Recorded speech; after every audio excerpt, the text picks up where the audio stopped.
chicas Journey, ¿cómo están? El día de hoy queremos darles a conocer un tema muy importante que sé que puede servirles mucho a ustedes en casa, el cual es el tema del reciclaje. Respecto al tema del reciclaje, sé que en muchas ocasiones o puede suceder que muchas familias no conocen respecto al tema, no saben qué productos son reciclables, qué materiales son reciclables, a dónde debo llevarlos, cuáles son los residuos peligrosos y demás. Entonces esa es la idea de hoy, aclarar un poquito esas dudas, teniendo en cuenta que pues nosotros hemos tenido diferentes charlas técnicas y asesorías por parte de la Secretaría de Ambiente y de Secretaría de Integración Social.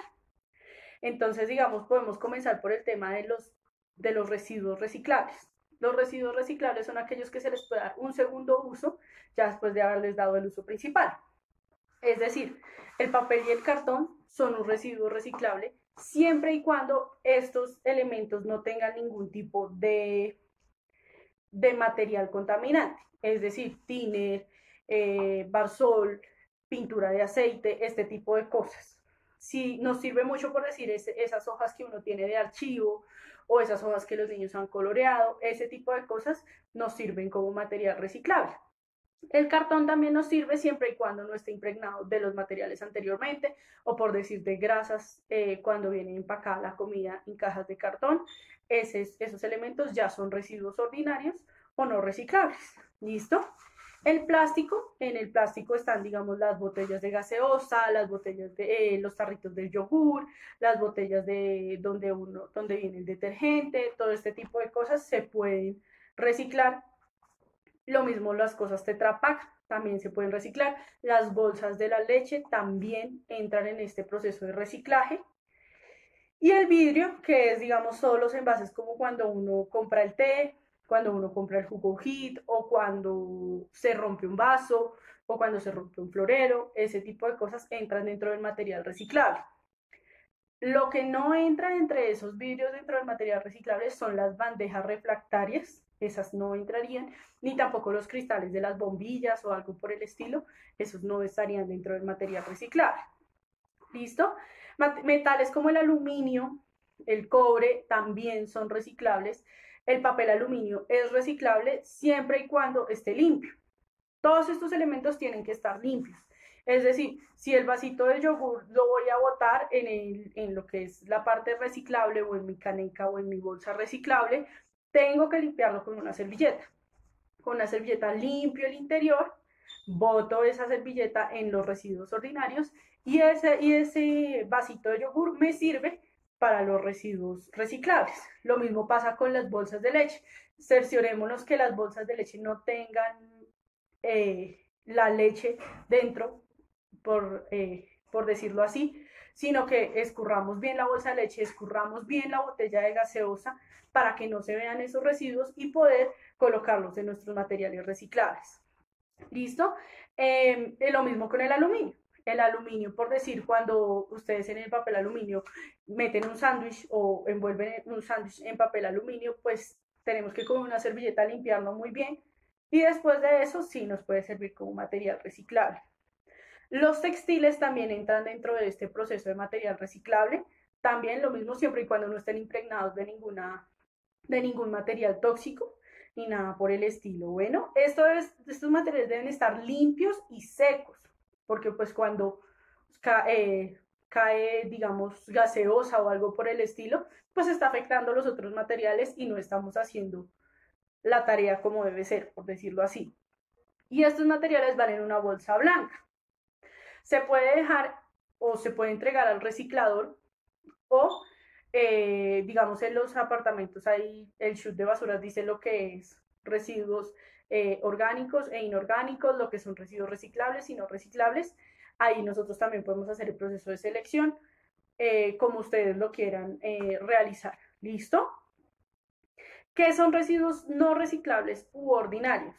Los restos de comida, recuerden que, digamos, por decir el proceso de la cáscara del plátano, la cáscara del huevo, nos sirve como compostaje, nos sirve como abono para las plantas. En ese caso se puede utilizar, pero en los otros casos es mejor que lo dejemos en los residuos ordinarios, es decir, van en lo no reciclable. El papel higiénico también es un residuo no ordinario. El papel absorbente, es decir, las servilletas, las toallas de cocina, ese tipo de cosas también son material no reciclable si ya está usado. ¿Listo? El papel plastificado es, por decir, el papel contact o ese papel que tiene una lámina encima de plástico, ese no es reciclable. Lo mismo el papel parafinado es ese con el que envuelven las hamburguesas o que envuelven la comida chatarra, ese tampoco es un residuo reciclable. Ese iría en los residuos ordinarios. ¿Listo? El papel metalizado, que es totalmente diferente al aluminio, es ese que utilizamos a veces para envolver regalos o que tiene, ustedes ven como una lámina de metal sobre el papel. Ese tampoco entra en los residuos reciclables, sería un residuo ordinario. Las cajetillas, las cajas de los cigarrillos y los cigarrillos son altamente tóxicos. Entonces, esto no puede estar en los residuos reciclables. También sería parte de los residuos ordinarios. ¿Listo? Y materiales que se encuentren sucios o que se encuentren mojados, ese tipo de cosas, como por decir lo que yo les decía, el vasito de yogur o de la bolsa de leche. Si no vamos a hacer el proceso de que se limpie, es mejor colocarlo en los residuos ordinarios. ¿Listo? Esto debe ir en una bolsa de color negro. Generalmente estos son los colores que se manejan, pues según Secretaría de Ambiente y la Alcaldía de Bogotá, que son los que pues tienen ese proceso. ¿Listo? Y los residuos peligrosos, que son unos que son totalmente diferentes, son aquellos residuos que son altamente contaminantes en el medio ambiente y pues que la idea es que podamos salir de ellos de la mejor forma y en la forma más rápida posible, ¿sí? Porque cuando generan algo alto índice de toxicidad. ¿Listo? Esos residuos peligrosos, o si ustedes quieren conocer un poquito más, por internet pueden buscar la guía de manejo de residuos generados en las viviendas. Ese es un documento realizado por Secretaría de Ambiente para que ustedes lo conozcan un poquito más. ¿Listo? ¿Qué son residuos peligrosos o cuáles son los residuos peligrosos? Las pilas, los cargadores que ya no utilizamos, esas baterías que ya no se utilizan, lámparas, bombillas. Las bombillas son altamente tóxicas y más si se llegan a caer y a romper.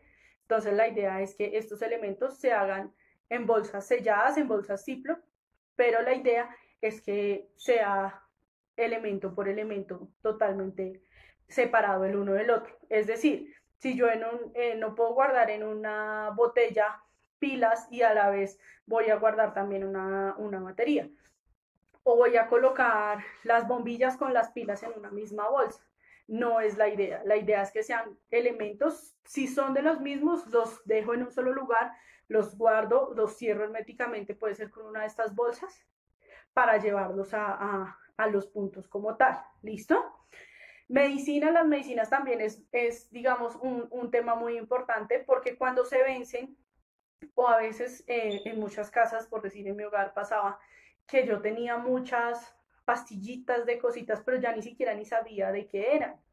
Entonces, hay puntos azules, puntos como que están en Farmatodo o en Locatel o en diferentes droguerías, en algunas droguerías de Copidroga se puede evidenciar también que hay esos puntos azules, donde uno puede ahí entregar todo lo que es correspondiente a medicamentos vencidos, medicamentos que ya no se utilizan y demás, y ellos les dan el debido proceso. ¿Listo?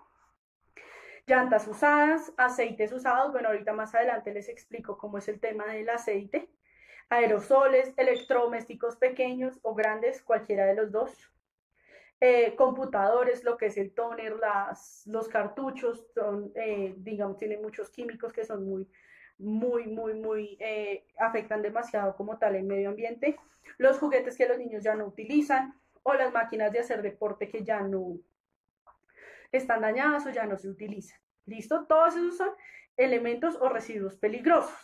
¿A dónde los tenemos que llevar? Se tienen que llevar directamente a los puntos o a los programas postconsumo que hace la Secretaría de Ambiente.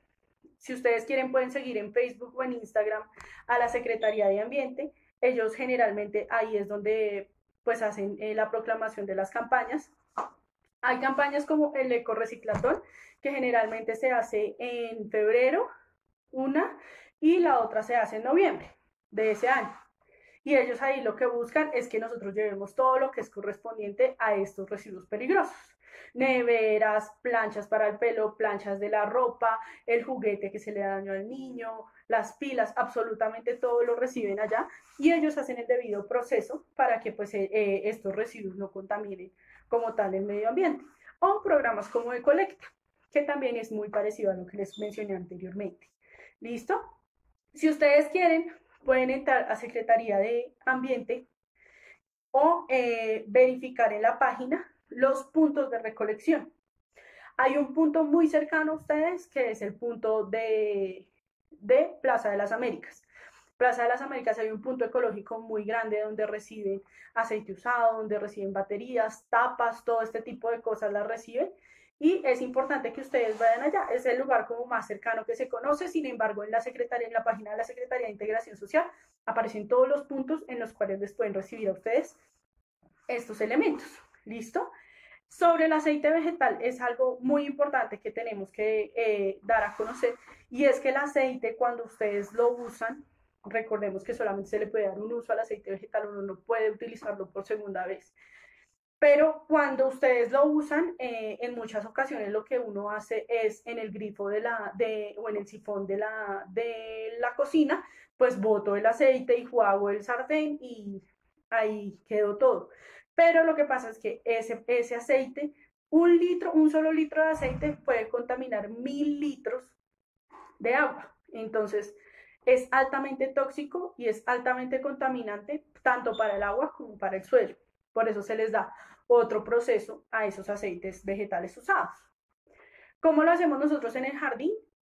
Tenemos un bidón, es decir, una botella, que pues en el caso de ustedes la idea es que no sea tan grande, sea más o menos así, puede ser de gaseosa o del mismo aceite que ustedes ya terminaron, ese tipo de botellas las pueden utilizar para ahí ir colocando el aceite vegetal. ¿Cómo les voy a mostrar el bidón de mi casa? Este es mi bidón. Yo lo tengo aproximadamente hace un mes, lo tengo más o menos.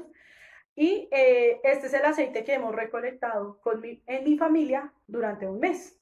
Entonces, ¿cómo hacemos?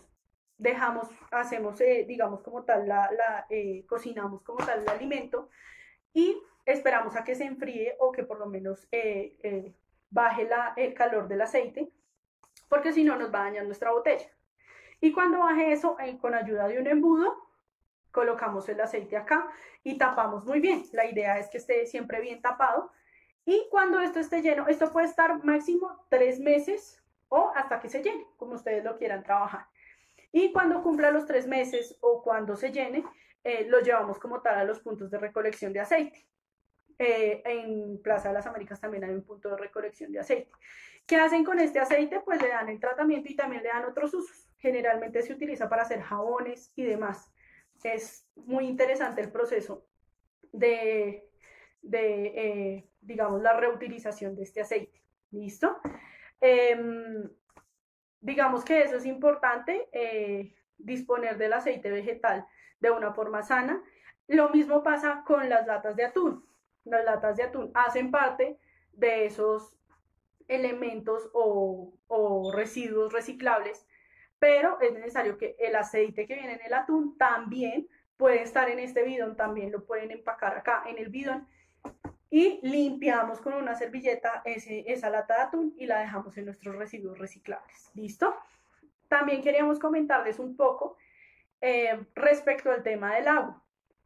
No sé si ustedes conozcan los perdizadores, que son unas rosquitas que van directamente en el grifo del agua y nos ayudan a que no llegue con tanta potencia el agua. Lo que pasa es que cuando está en el acueducto envía con mucha potencia el agua y entre más potencia tenga, pues más se va a malgastar el agua. La idea de estos perdizadores es que tapan como tal o quitan la presión del agua y es tipo lluvia. Es más o menos tipo lluvia. Y estos perdizadores ayudan mucho a quitar la presión, a disminuir como tal el consumo del agua y pues son muy buenos. La mayoría de grifos los tienen, pero pues si ustedes tienen una llave muy antigua o algo por el estilo, es importante comprar el perdizador para colocarlo en las llaves, ¿listo? O las tipo push, que son las que uno simplemente hace la presión y sale el agua. Digamos que esas son como las principales ayudas para lo que son los grifos y las llaves y demás. O pues digamos, si la regadera es de chorro directo, pues utilicemos o coloquemos el perdizador, que siempre es tipo regadera así, y tipo lluvia, y eso ayuda también a bajar la presión. ¿Listo? En los sanitarios también está el sanitario tipo push, es decir, el que uno apenas solamente coloca, aprieta el botón, o el de doble descarga. Esos también son ahorradores de agua, o de sensor también se puede utilizar, pero pues digamos que eso se ve más en los centros comerciales. Si ustedes tienen un sanitario que es, digamos, más tradicional, más rústico, que es el de la perilla de al lado, lo que se hace en ese caso es que colocamos un ladrillo o llenamos la botella, llenamos una botella de agua y la colocamos dentro del tanque o de la cisterna para que baje el consumo del agua. Así se llena menos el tanque y es más propenso a que se pueda ahorrar el agua. O un ladrillo también pueden colocar. ¿Listo? Esperamos que esta información les sirva a ustedes como familia, esperamos que lo practiquen en casa, de verdad al comienzo es una rutina difícil, lo digo como parte de mi rutina diaria, pero uno poco a poco va aprendiendo y también le sirve a uno para muchas cosas más adelante, y yo siempre suelo compartir esta información con las personas para que también conozcan un poquito el impacto que nosotros o la huella que nosotros dejamos en el medio ambiente. ¿Listo? Espero que les haya servido mucho. Espero que todo esté muy bien en sus casas. Un abrazo y que les vaya muy bien.